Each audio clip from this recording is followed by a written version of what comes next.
निहत्य धार्तराष्ट्रन्न का प्रीति स्याज्जनार्दन पाप में वाश्रये दस्मन् त्वयता नाततायिनः। पदच्छेद। निहत्य अर्थात मारकर, धार्तराष्ट्रान अर्थात धृतराष्ट्र के पुत्रों समर्थकों को, नह अर्थात हमारी, का अर्थात क्या, प्रीति अर्थात प्रसन्नता, स्यात यानी होगी, जनार्दन अर्थात हे जन नामक राक्षस को मारने वाले अथवा मनुष्यों द्वारा पूजित कृष्ण, पापम अर्थात पाप, एव यानी ही, आश्रयेत अर्थात लगेगा, अस्मान यानी हमें, हत्वा अर्थात मारकर, एतान यानी इनको, आततायिनः अर्थात दुष्टों को। अनुवाद। हे कृष्ण, धृतराष्ट्र के पुत्रों को मारकर हमें क्या प्रसन्नता मिलेगी? इन दुष्टों को मारकर तो हमें पाप ही लगेगा। टिप्पणी। मनुस्मृति के अनुसार अनिष्ट करने के लिए आते हुए आतताई को बिना विचारे ही मार डालना चाहिए। आतताई के मारने से मारने वाले को कुछ भी दोष नहीं होता। इस आतताई के लक्षण वशिष्ठ स्मृति में इस प्रकार बतलाए गए हैं। आग लगाने वाला, विष देने वाला, हाथ में शस्त्र लेकर मारने को उद्यत, धन हरण करने वाला, भूमि छीनने वाला और स्त्री का हरण करने वाला, ये छहों ही आतताई हैं। अब ये सारे लक्षण दुर्योधनादि कौरवों में पूरी तरह पाए जाते हैं। यथा लाक्षा भवन में आग लगाकर उन्होंने पांडवों को जलाने की चेष्टा की थी। भीम के भोजन में विष मिला दिया गया था। हाथ में शस्त्र लेकर मारने को वे तैयार थे ही। जुए में छल करके पांडवों का समस्त धन और संपूर्ण राज्य हर लिया गया था। अन्याय पूर्वक द्रौपदी को भरी सभा में लाकर उसका घोर अपमान किया गया था और जयद्रथ द्रौपदी को वन में हर कर ले ही गया था। ऐसी अवस्था में जब यह सिद्ध हो जाता है कि कौरव आतताई थे, तो अर्जुन के इस कथन का क्या औचित्य है कि उनके मारने से पाप लगेगा? इसका उत्तर यह है कि एक स्मृतिकार ने यह विशेष बात भी कही है कि जो अपने कुल का नाश करता है वह सबसे बड़ा पापी है। तो इस विशिष्ट वाक्य को सामान्य आज्ञा की अपेक्षा अधिक बलशाली समझकर यहां अर्जुन का मंतव्य है कि धृतराष्ट्र के पुत्र आतताई होने पर भी जब हमारे कुटुंबी हैं, तब उन्हें मारने में तो हमें पाप ही लगेगा। यहां यह बात ध्यान देने योग्य है कि अब से पहले अपने जीवन में अर्जुन ने सैकड़ों युद्ध किए थे, किंतु उनमें शत्रु का लहू बहाने में कभी उसे पाप पुण्य का विचार नहीं आया और न ही बड़ी से बड़ी हत्या करने में कभी उसे कोई संकोच हुआ। कारण ये सब युद्ध पराये आदमियों से हुए थे, अपनों से नहीं। अपनों से युद्ध करने का संयोग तो उसके जीवन में पहली पहली बार आया ही अब था। आरंभ से ही वो कहता आ रहा है कि दुर्योधनादि कौरव ताऊ के पुत्र होने के कारण उसके अपने ही तो भाई हैं और शत्रु पक्ष में सब उसके अपने ही बंधु बांधव, नाती संबंधी तथा सखा साथी हैं। दूसरे शब्दों में वे सब उसके अपने आदमी, स्वजन हैं और इसीलिए उनके साथ युद्ध करने में उसे आपत्ति है। प्रस्तुत श्लोक में वह स्पष्ट कहता है कि अपने आदमियों को मारने से पाप तो होता ही है, साथ में कोई प्रसन्नता, सांसारिक उपलब्धि भी नहीं होती। इसलिए स्वजनों के साथ युद्ध करना नितांत असंगत, अवांछनीय एवं पापमय है।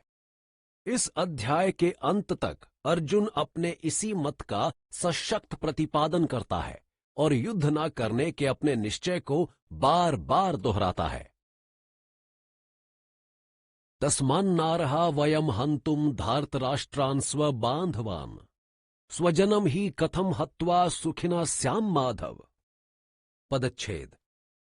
तस्मात् अर्थात इसलिए, न यानी नहीं, अर्हा अर्थात योग्य, वयम अर्थात हम, हंतुम अर्थात मारने के लिए, धार्तराष्ट्रान् अर्थात धृतराष्ट्र के पुत्रों को, स्वबान्धवान् अर्थात अपने बांधवों को, स्वजनम अर्थात अपने कुटुंब को, ही यानी क्योंकि, कथम अर्थात कैसे, हत्वा अर्थात मारकर, सुखिनः अर्थात सुखी, श्याम अर्थात हो सकेंगे, माधव अर्थात हे कृष्ण। अनुवाद। अतएव हे कृष्ण, अपने ही भाइयों धृतराष्ट्र के पुत्रों को मारने के लिए हम योग्य नहीं हैं, अर्थात उन्हें मारना हमारे लिए उचित नहीं है, क्योंकि अपने ही कुटुंबियों को मारकर हम कैसे सुखी हो सकेंगे। यद्यप्येते न पश्यन्ति लोभोपहत चेतसः कुलक्षय कृतं दोषं मित्रद्रोहे च पातकम् कथम न ज्ञेयमस्माभिः पापादस्मानिर्वर्तितुम् कुलक्षय कृतं दोषं प्रप्शयद्भिर्जनार्दन। पदच्छेद।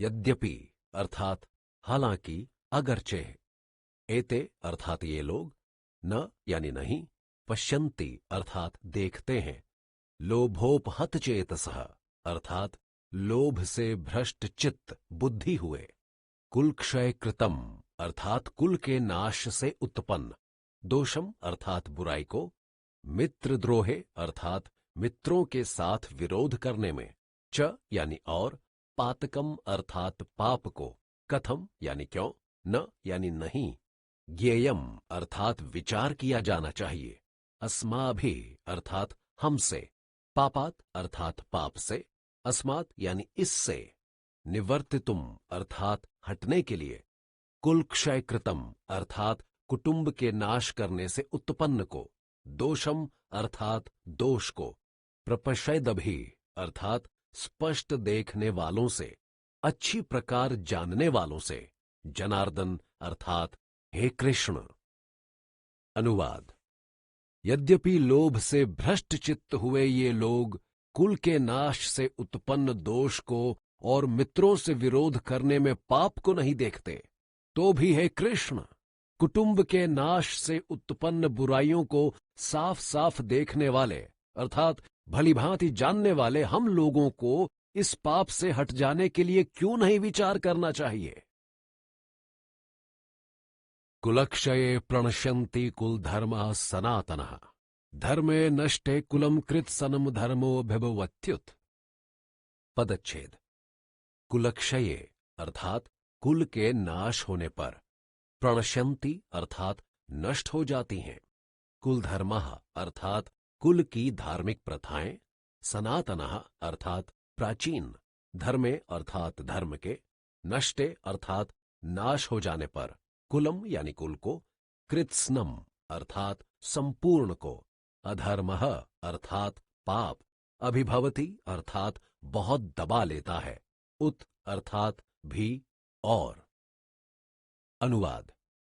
कुल के नाश होने पर उस कुल की प्राचीन परंपरा से चली आ रही धार्मिक प्रथाएं, मान्यताएं नष्ट हो जाती हैं, और धार्मिक मान्यताओं के मिट जाने पर संपूर्ण कुल को पाप बहुत बुरी तरह जकड़ लेता है।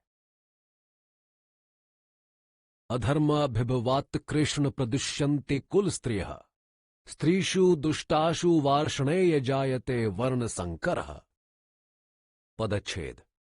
अधर्माभिभवात् अर्थात पाप के अधिक बढ़ जाने से, कृष्ण अर्थात हे कृष्ण, प्रदुष्यन्ते अर्थात दूषित भ्रष्ट हो जाती हैं, कुल स्त्रियः अर्थात कुल की स्त्रियां, स्त्रीषु अर्थात स्त्रियों के, दुष्टासु अर्थात दूषित हो जाने पर, वार्ष्णेय अर्थात हे वृष्णि वंश में उत्पन्न कृष्ण, जायते उत्पन्न होता है, वर्ण संकरः अर्थात दोगलापन।